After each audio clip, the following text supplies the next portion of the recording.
Hello students, आपका Sanjay public inter college की online classes में स्वागत है।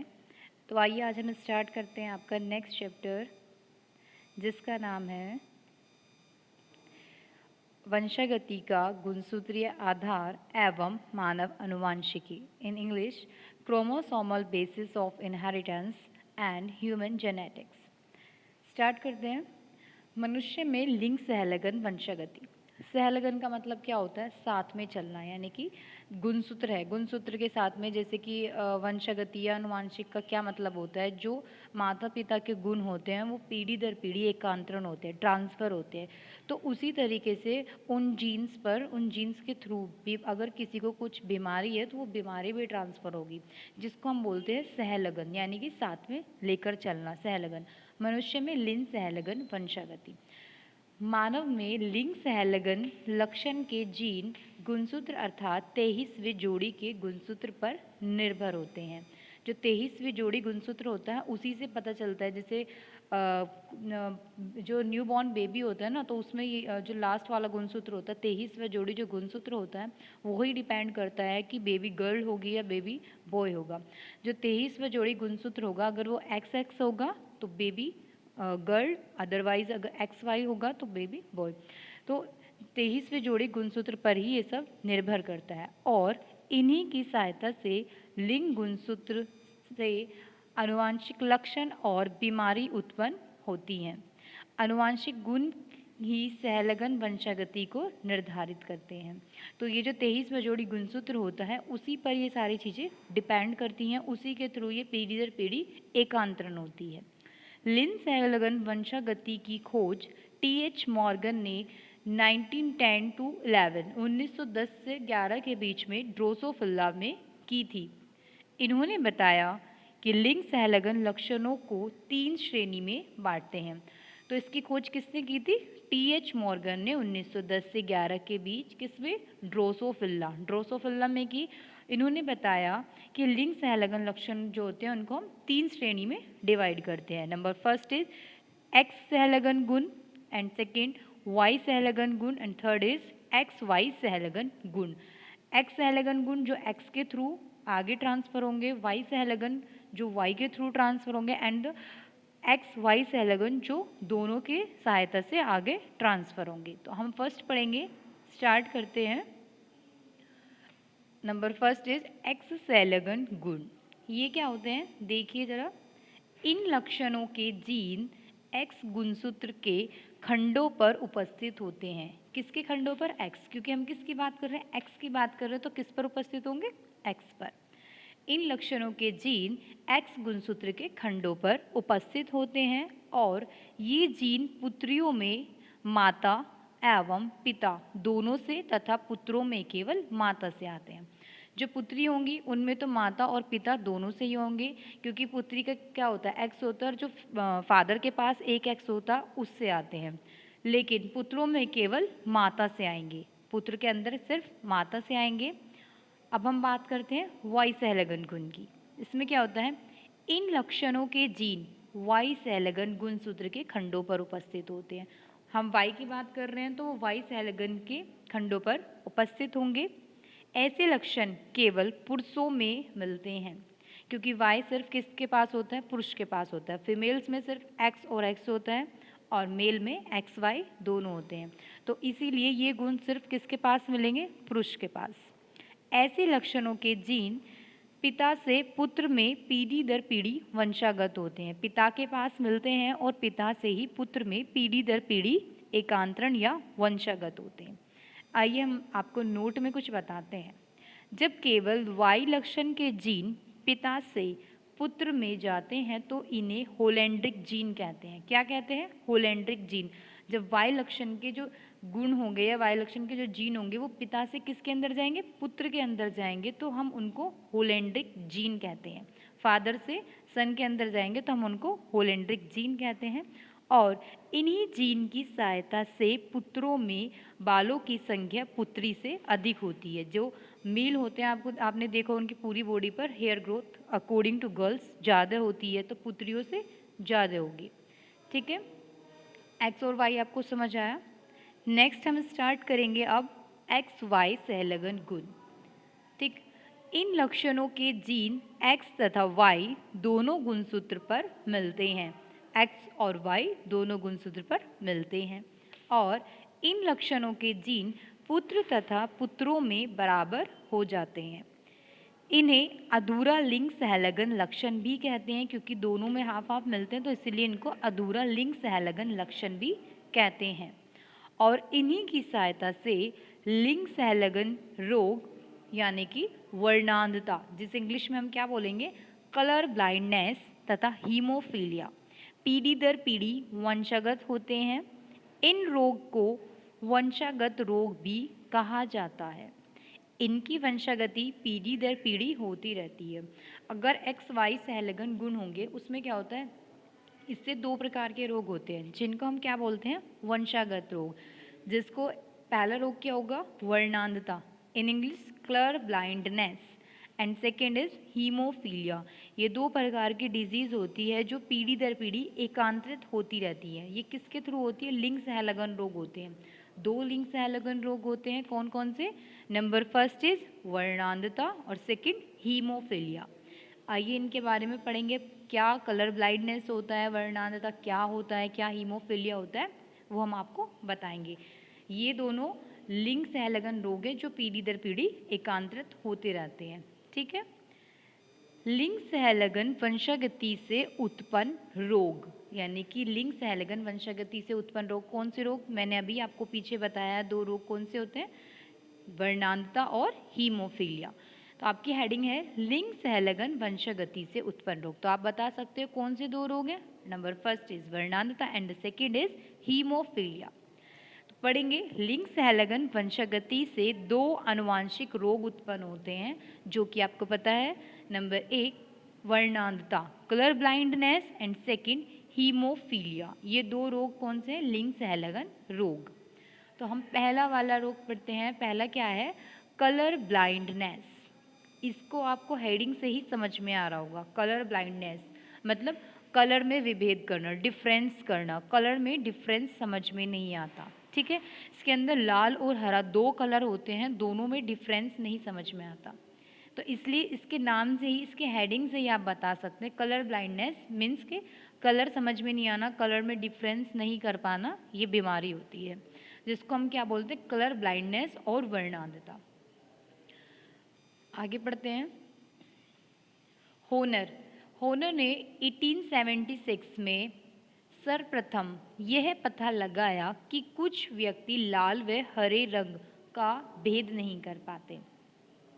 किसने बताया, होनर ने 1876 में सर्वप्रथम यह पता लगाया कि कुछ व्यक्ति लाल व हरे रंग का भेद मीन्स डिफरेंस नहीं कर पाते, इसीलिए इस रोग को लाल हरा अंधापन, रेड ग्रीन ब्लाइंडनेस कहते हैं। इसे प्रोटीन दोष या डाल्टोनिज्म भी कहते हैं। इसको प्रोटीन दोष या डाल्टोनिज्म भी कहते हैं और हरा लाल अंधापन, रेड एंड ग्रीन ब्लाइंडनेस भी कहते हैं। इस रोग का रोगी डिजाइनर, सज्जा, कलाकार या रेल, जहाज, कार आदि का ड्राइवर नहीं बन सकता, क्योंकि आपको पता है रोड पर जो सिग्नल लाइट होती है वो कौन सी होती है, रेड एंड ग्रीन ही होती है। अगर वो ड्राइवर बना तो वो सिग्नल तोड़ेगा। समझ में आ रहा है ना आपको, अगर वो ड्राइवर बना तो सिग्नल तोड़ेगा, क्योंकि उसको पता ही नहीं चलेगा रेड है या ग्रीन है, वो डिफरेंस ही नहीं कर पाएगा, लाइट के अंदर डिफरेंस ही नहीं कर पाएगा। तो इस जिसको भी ये बीमारी होगी, ये रोग होगा, वो क्या नहीं बन सकता, सज्जाकार यानी कि सजावट, डेकोरेशन में उसको कलर नहीं पता चलेगा, डिज़ाइनर नहीं बन सकता, ठीक है। रेल, जहाज, कार आदि किसी का भी ड्राइवर नहीं बन सकता, ठीक। आगे चलते हैं। होनर ने बताया कि यह रोग पुरुषों में होता है। इन्होंने बताया कि यह रोग पुरुषों में होता है, केवल स्त्रियां इस रोग की वाहक होती है। कौन से रोग की बात करें, कलर ब्लाइंडनेस। किस में होता है, यह जो रोग होता है वो सिर्फ पुरुषों में होता है, स्त्रियां इसकी वाहक होती है, यानी कि इसको आगे बढ़ाती है। वाहक मतलब होता है वेक्टर, जिसके द्वारा रोग आगे बढ़ रहा है। उसको रोग होगा नहीं, मतलब उसके सिम्टम्स स्त्री पर दिखाई नहीं देंगे, पर वो उस रोग को बढ़ा सकती है, आगे पहुंचा सकती है। पुरुष जो होते हैं वो रोगी होते हैं, उनको ये रोग होता है, ठीक है, क्योंकि इस रोग के प्रबल जीन पुरुष के गुणसूत्र पर उपस्थित होते हैं। ये पुरुष के गुणसूत्र पर ही उपस्थित होंगे तो किसको होगा? पुरुष को होगा। जो रोग फैलाने में सक्षम होते हैं, इस रोग के जीन केवल एक्स गुणसूत्र पर उपस्थित होते हैं। यदि आपको हम एग्जाम्पल से समझाएंगे, आइए। एग्जाम्पल है नंबर फर्स्ट, यदि किसी सामान्य स्त्री यानी कि जो नॉर्मल है, जिसको ये बीमारी नहीं है, यदि किसी सामान्य स्त्री का विवाह वर्णांध पुरुष यानी कि जिसको कलर ब्लाइंडनेस रोग है, ये बीमारी है, ये डिजीज़ है, अगर किसी नॉर्मल लेडीज़ की शादी किसी ऐसे पुरुष के साथ कर दी जाए जिसको कलर ब्लाइंडनेस हो, तो उसकी सभी पुत्रियां वाहक होंगी तथा सभी पुत्र सामान्य होंगे। यानी कि जो पुरुष है वो तो कलर ब्लाइंडनेस है, मतलब उसको कलर ब्लाइंडनेस ये रोग है, और जो स्त्री है वो सामान्य है। तो उसमें क्या होगा, जो पुत्रियां होंगी वो तो वाहक हो जाएंगी, यानी कि रोग को आगे भेजने वाली, आगे ट्रांसफ़र करने वाली, और पुत्र क्या होंगे? सामान्य। देखते हैं, जो अभी हम आपको एग्जाम्पल से बताएंगे। वर्णांत पुरुष, ठीक है, वर्णांत पुरुष यानी कि कलर ब्लाइंडनेस, तो इसका जो एक्स फैक्टर है उसको हमने सी से डिनोट किया, यानी कि कलर ब्लाइंडनेस एक्स वाई। तो जो पुरुष है वो वर्णांध है और जो स्त्री है वो सामान्य है। हम आगे चल के इनको क्रॉस कराएंगे। ये पुरुष है एक्स सी वाई और ये स्त्री है। अगर हम इनको क्रॉस कराते हैं तो X C X and X Y, ठीक है, फिर X C X X Y, इससे क्या होगा? 50% लड़के सामान्य, ये देखो एक्स वाई 50% आ रहा है, तो 50% लड़के सामान्य होंगे, एंड एक्स सी एक्स 50% लड़कियां वाहक होगी जो इस रोग को ट्रांसफ़र करेंगी। हमने इनको क्रॉस किया, तो क्रॉस करके हमें पता चला कि कौन वाहक है और कौन सामान्य है, कौन नॉर्मल है, ठीक है। ऐसे ही आगे चलते हैं। सेकेंड एग्जाम्पल, इसमें क्या लिया था? जो पुरुष था वो वर्णांध था यानी कि रोगग्रस्त था, जिसको क्या था? कलर ब्लाइंडनेस, और स्त्री क्या थी? सामान्य। हम आगे चलते सेकेंड एग्जाम्पल देखेंगे। इसमें क्या है? जब किसी सामान्य पुरुष का विवाह किसी वाहक स्त्री से होता है, यानी कि अब क्या है? पुरुष तो सामान्य है, अपोजिट कर देते हैं, पुरुष तो सामान्य है और स्त्री क्या है? वाहक, जो बीमारी को, रोग को आगे ट्रांसफ़र कर रही है, ठीक है। तो उसकी 4 पुत्रियों में से एक पुत्री वाहक, एक पुत्री सामान्य, एक पुत्र वर्णांध और एक पुत्र सामान्य। यानी कि एक पुत्री तो वाहक होगी, एक सामान्य होगी, एक पुत्र वर्णांध होगा और एक पुत्र सामान्य होगा। ऐसे ही जैसे आपको पीछे क्रॉस करके दिखाया था, ऐसे ही आगे करते हैं। देखो इधर क्या लिखा है? सामान्य पुरुष, यानी कि नॉर्मल व्यक्ति है, जो पुरुष है वो सामान्य है, और स्त्री क्या है? इस रोग की वाहक है, इसलिए इसको सी से डिनोट किया है, ठीक है। इनको क्रॉस कराएंगे। पुरुष सामान्य है एक्स वाई, स्त्री इसकी वाहक है एक्स सी एक्स, तो इनको क्रॉस कराएंगे। एक्स और एक्स को जब क्रॉस कराएंगे, X C X and X C Y, ठीक। फिर इसी प्रकार इसको हम क्रॉस कराएंगे एक्स एक्स एक्स वाई। तो ये आप देखो इधर 1 2 3 4, ये 4 है। 4 में से इसमें एक पुत्री वाहक, ठीक है, एक्स एक्स ये पुत्री वाहक होगी, ठीक, एंड एक्स सी वाई एक पुत्र वर्णांध, इसके पास रोग आ गया, and the second x x ये सामान्य पुत्री होगी और एक्स वाई ये सामान्य पुत्र होगा, ठीक है। समझ में आया आपको? इधर हमने लिखा हुआ है एक पुत्री वाहक, एक पुत्री वर्णांध, एक पुत्र सामान्य और एक पुत्री सामान्य, ठीक है। इसी तरीके से हम आगे चलते हैं, नेक्स्ट एग्जाम्पल देखेंगे। अभी हमने एग्जाम्पल जो पढ़े थे जिसमें क्या था? फर्स्ट एग्जाम्पल में जो था पुरुष वर्णांध था, स्त्री सामान्य थी। सेकेंड एग्जाम्पल में सामान्य पुरुष था, वाहक स्त्री थी, मीन्स अपोजिट था। एंड थर्ड एग्जाम्पल में हम क्या देखते हैं? इसमें वर्णांध पुरुष होगा और वाहक स्त्री, मीन्स दोनों ही सेम होंगे, रोगग्रस्त होंगे।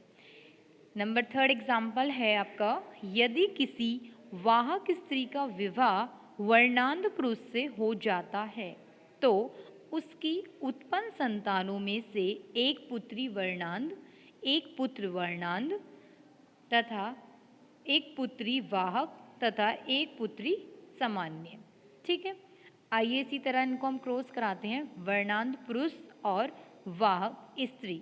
ठीक है, वर्णांत पुरुष XCY एंड वाहक स्त्री XCX।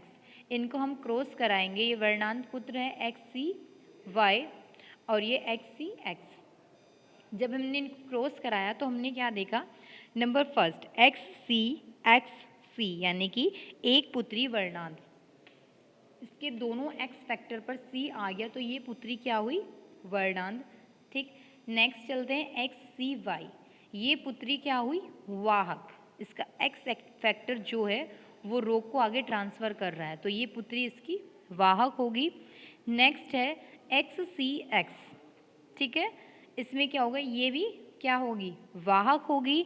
और XY ये पुत्र क्या होगा, सामान्य होगा। तो इधर लिखा हुआ है एक पुत्री वर्णांत, एक पुत्र वर्णांत। ठीक है, एक पुत्री वाहक और एक पुत्र सामान्य। ठीक है, तो ये आपको क्लियर हुआ। हमने किसके बारे में पढ़ा, कलर ब्लाइंडनेस के बारे में। हमने ये 3 एग्जाम्पल पढ़े हैं, फर्स्ट, सेकेंड एंड थर्ड।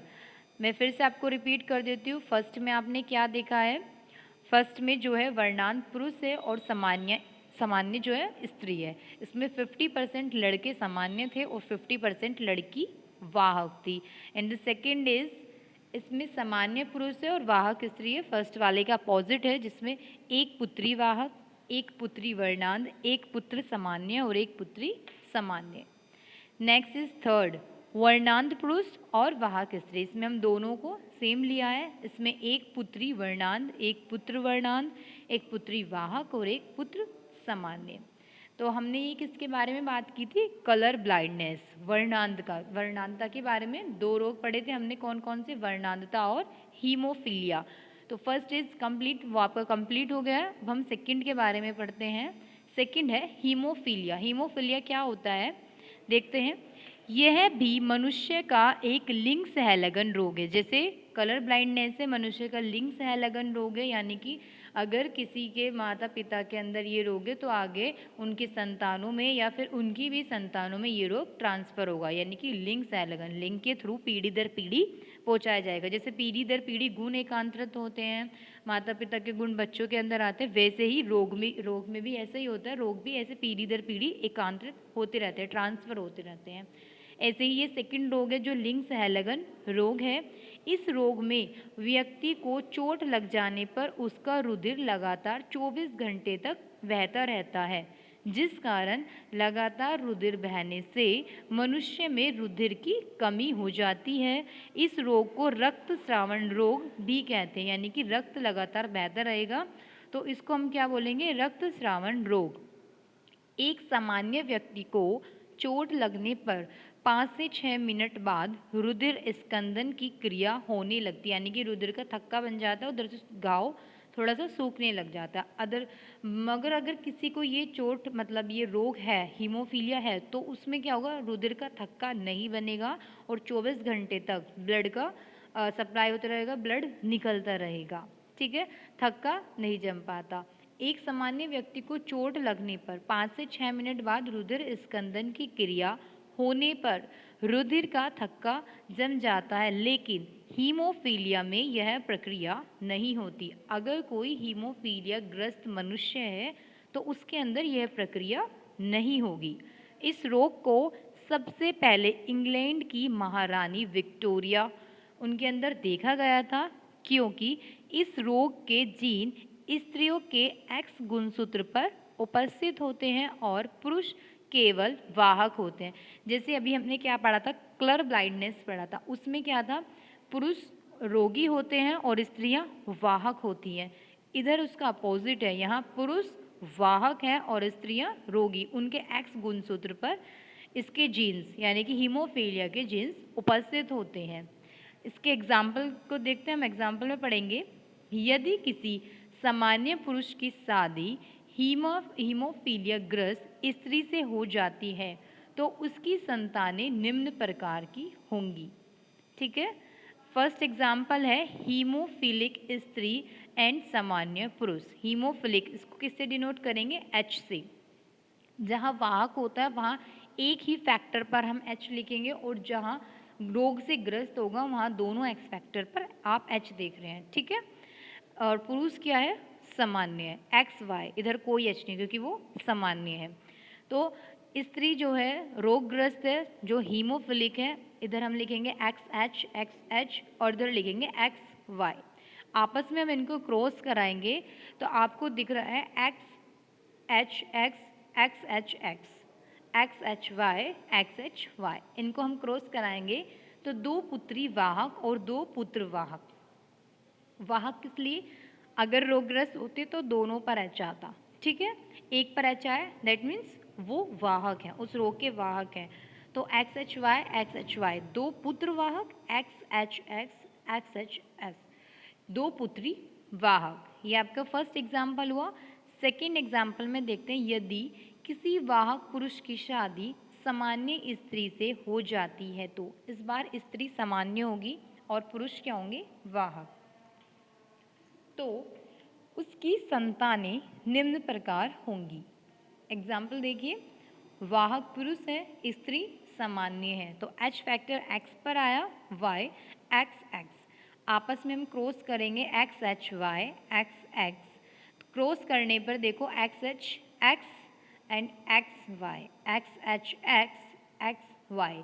तो दो पुत्र सामान्य एक्स वाई क्या होता है, पुत्र, ठीक है, एक्स वाई दो पुत्र सामान्य और एक्स दो बार एक्स है ना, तो इसमें क्या होगा, दो पुत्री वाहक होंगी। क्लियर। नेक्स्ट एग्जाम्पल देखते हैं, यदि किसी वाहक स्त्री की शादी सामान्य पुरुष से हो जाती है तो उसकी संतानें निम्न प्रकार की होंगी। स्त्री क्या है, वाहक है, ठीक है, और पुत्र जो पुरुष है वो सामान्य है, तो उनकी संतानें किस प्रकार की होंगी, वाहक स्त्री एक्स, सामान्य पुरुष एक्स एच वाई। हम इनको क्रॉस करेंगे एक्स एच वाई। एक पुत्री वाहक, फर्स्ट वाला देखो एक्स है तो एक पुत्री वाहक, सेकंड एक्स है तो एक पुत्री सामान्य है। फोर्थ जो थर्ड है एक्स वाई है तो उसमें क्या होगा, पुत्री वाहक होगी, ठीक है, एक पुत्री वाहक होगी, एक पुत्र सामान्य होगा। तो इधर हमने लिखा हुआ है एक पुत्री वाहक, एक पुत्र वाहक, एक पुत्री सामान्य और एक पुत्र सामान्य। तो तीनों एग्जाम्पल आपको क्लियर हुए। आप फिर से देख लीजिए एक बार। हीमोफीलिया के जो एग्जाम्पल है, नंबर फर्स्ट हीमोफिलिक स्त्री है और पुरुष सामान्य है, तो इसमें क्या होगा, दो पुत्री वाहक होंगी और दो पुत्र वाहक होंगे। सेकेंड इज वाहक पुरुष है और स्त्री क्या होगी, सामान्य, तो दो पुत्र सामान्य दो पुत्र वाहक। थर्ड इज वाहक स्त्री है और सामान्य पुत्र है, तो एक पुत्री वाहक होगी, एक पुत्र वाहक होगा, एक पुत्री सामान्य होगी और एक पुत्र सामान्य होगा। आई होप आपको ये समझ में आया होगा। कुछ भी टिपिकल नहीं है, बहुत इजी है, ध्यान से पढ़ोगे तो आपको सब कुछ समझ में आएगा, ठीक है, कंफ्यूज होने की ज़रूरत नहीं है। आप फिर से पूछ सकते हैं, कमेंट कर सकते हैं, ठीक है। वीडियो अच्छी लगी तो लाइक भी करना एंड शेयर भी करना, ध्यान से पढ़ना। Okay students, all the best and thank you so much. Okay.